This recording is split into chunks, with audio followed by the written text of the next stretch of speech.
Good water. You look down on a large village on the banks of the Warder. Some of the village is built on stilts in the river. A wooden bridge spans the fast-flowing water.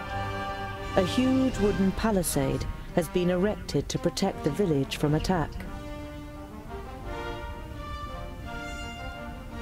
The guards on the palisade are watching you. Their armor looks well cared for and well made. The smith who made them knew what he was doing. You conclude that the men depend on the protection the armor offers and aren't just wearing them to look good. They're certainly not villagers. Ooh. I like this. This is kind of like a... I don't know. This is a unique experience for sure. I like this. It's like an interactive book.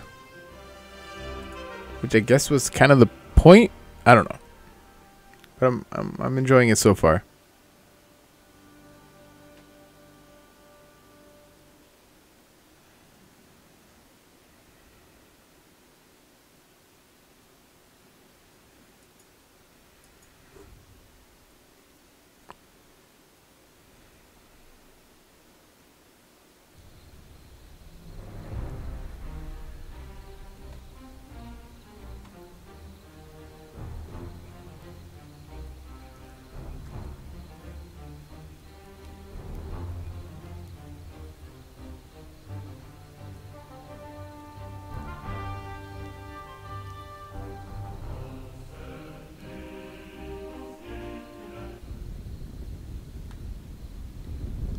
Okay, giant burning pyre. That's never good.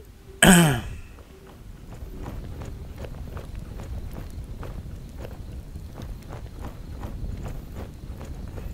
guess that's so they can't see people sneak up on them. That's neat.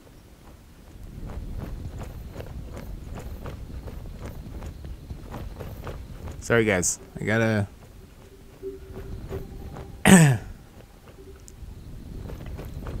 Can't leave any stone unturned. I wonder how much wood it keeps to keep that fire burning all the time. I bet it's a lot.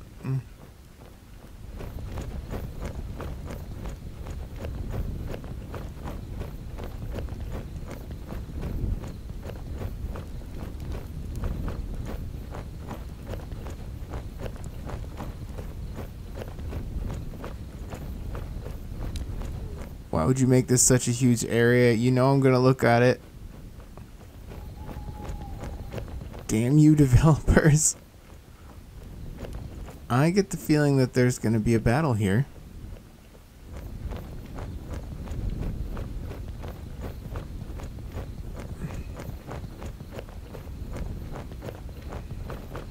Because why else would this be so huge?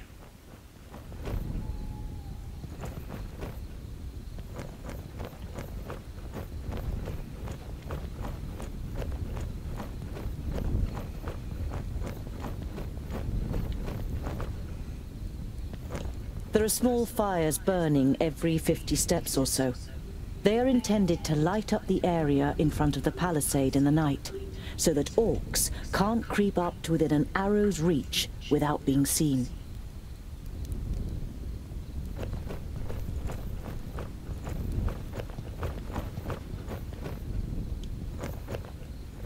Some of the guards begin to whisper as you near the gate. Hello up there! What brings you to fair good water? And have you seen any orcs on your travels, groundling? The man leaning over the palisade eyes you up and down carefully.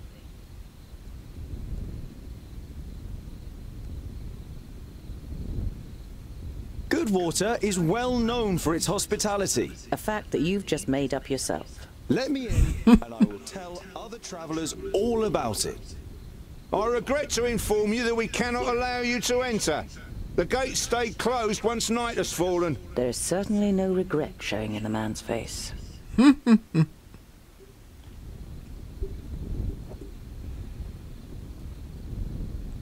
orc heads on the spears look fresh, a fact that causes you unease for more than one reason. Those won't scare orcs away.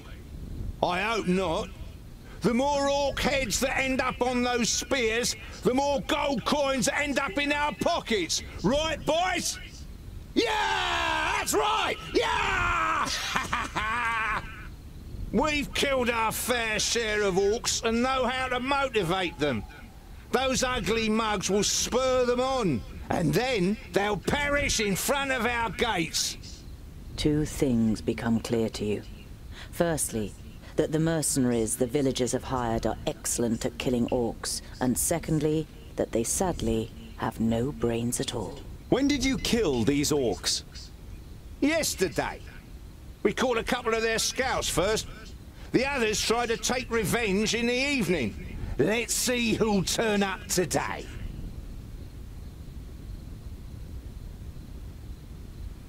Do you want me to be mauled by the orcs?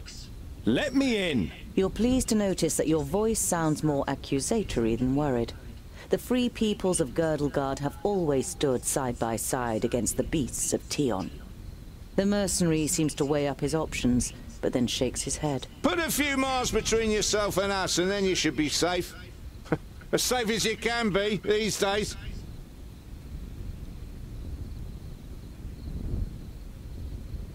Kind of want to get in there. I've got 20 pieces of gold here looking for a taker in the village. Ha! One of your folk might leave his post for 20 pieces of gold, but I say, clear off, groundling. The gates stay closed until tomorrow morning. But...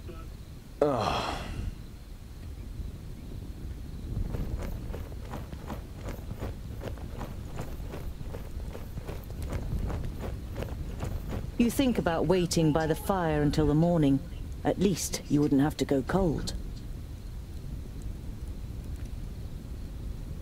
You hardly slept a wink during the night, jumping at the slightest sound. At least I wasn't cold. I'm not really sure where else I would have set up camp.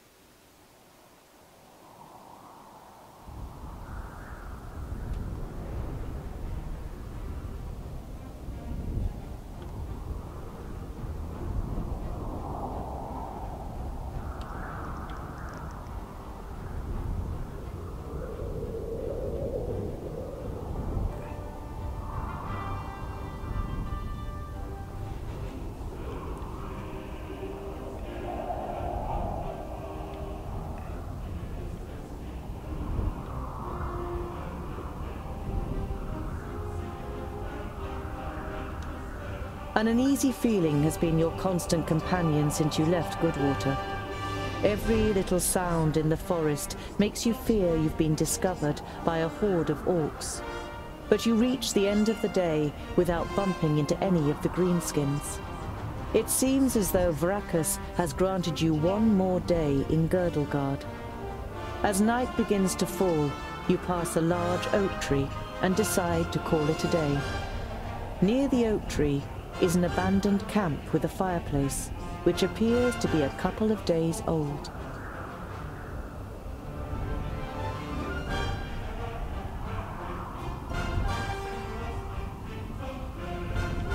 You swing yourself up the trunk and then pull up your baggage after you.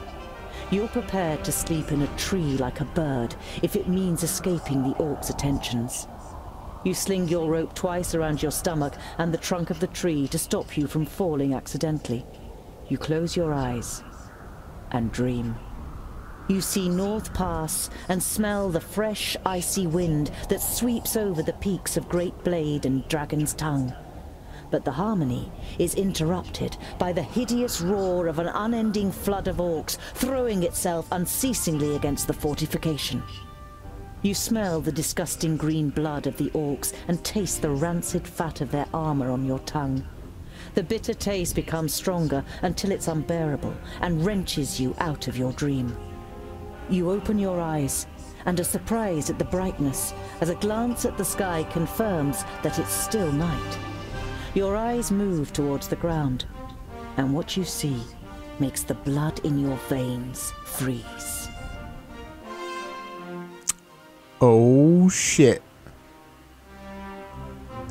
Oh, I hope that family's okay. Oh, God.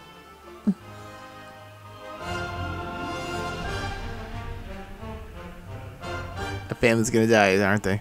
Can I go back and check on them?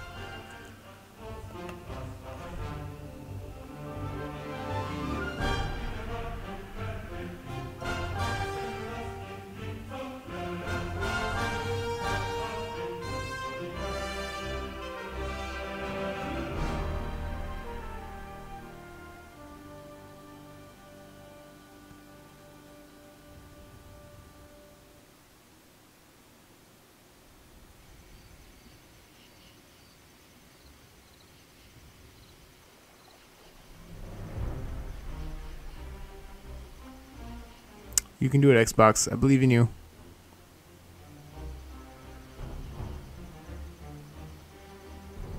It's probably bad when the wheel can't even turn, right?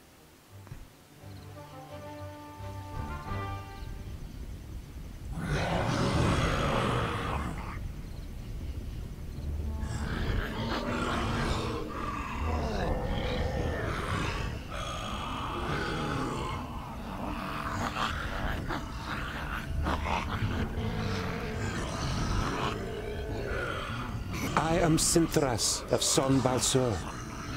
My master, Nod On the Doublefold, ruler of the perished land, has elected you, the lords of Taboribor, to be the sword that conquers the south.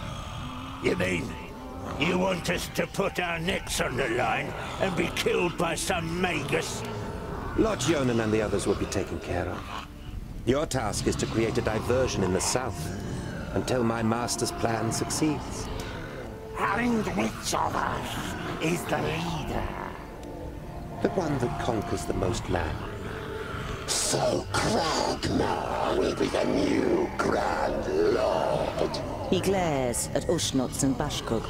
Kragnar short drive will conquer the most land. Never! We will overwhelm the cities of the Red Bloods quicker than you can set the marrow from a bone. We shall see. You can't believe what you're hearing.